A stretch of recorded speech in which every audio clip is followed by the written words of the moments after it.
This is a message for anybody who's thinking about doing politics or having free speech as they think they've got. By the way, in England, you don't have free speech, you have freedom of expression, so that's about as ambiguous as you can get.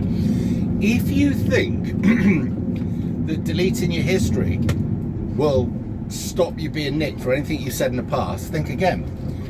If you're a person of any notability, then you'll know that, or you should know, that the system will have had a file on you. And they won't be the only people. There'll be people from the left, hope not, many other organisations that will literally record everything you've done and put it in a file for such a time that they need to pull it out and back up their aspersions that they think that you're a fascist or whatever because you say this or you say that.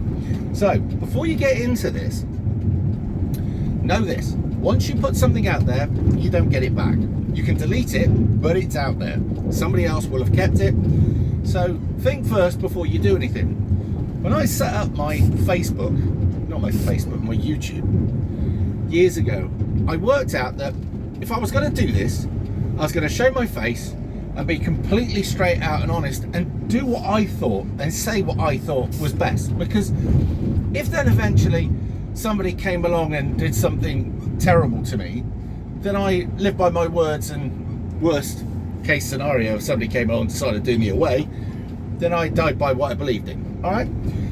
In the same measure that I sat here thinking that I'm going to say what I say, and if the system becomes so corrupt, so bent, whatever, that they change all the laws and they come and arrest me and eventually put me in prison for saying what I said, as bad as that might be, I believed in what I said and I said what I meant.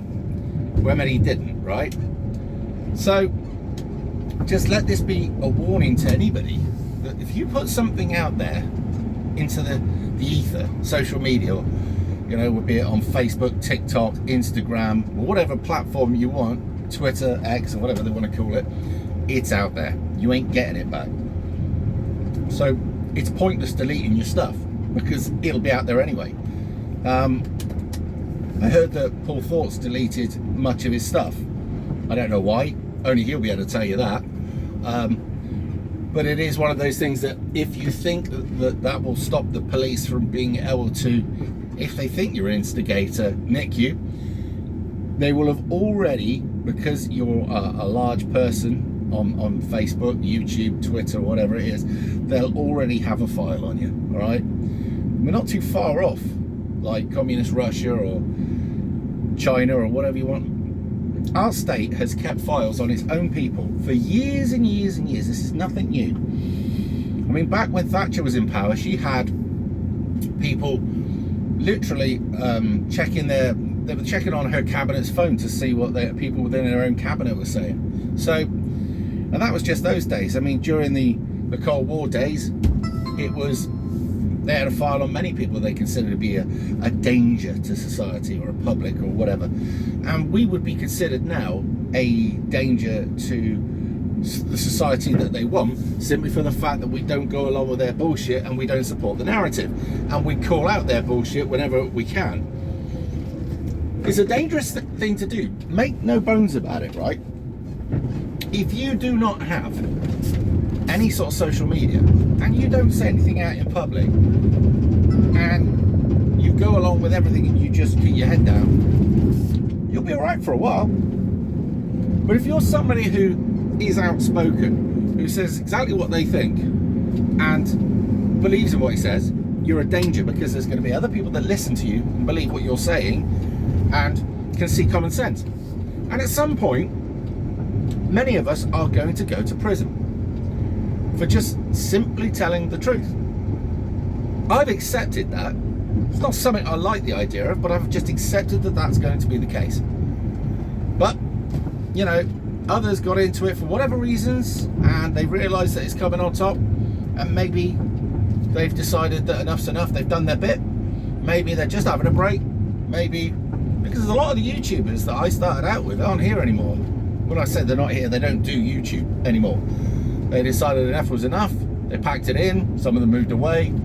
Some of them went back to life and kept their head down because they knew what was coming.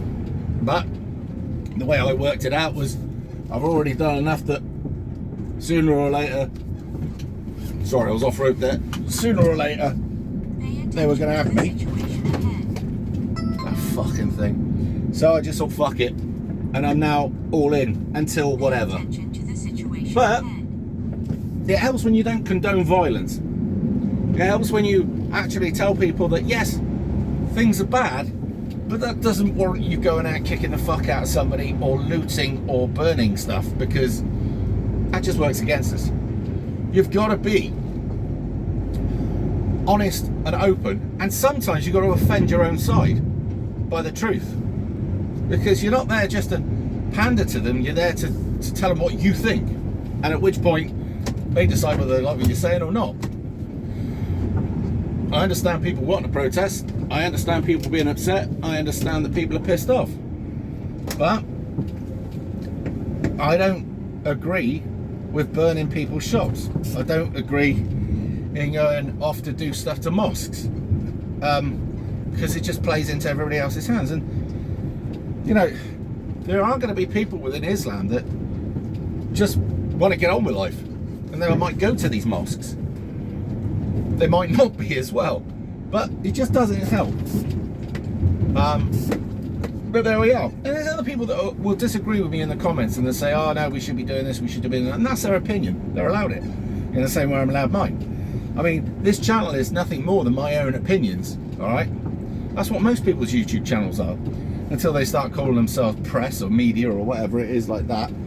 I'm just a bloke who drives a truck that gives his opinions, that might not be driving a truck for much longer, simply for the fact that I've got to go and do that CPC, and I'm not sure I actually want to carry on doing this, so we're thinking about other jobs. Anyway, there it is. I'll catch you in a bit. Oh, by the way, I'm off road now, so I can touch the phone.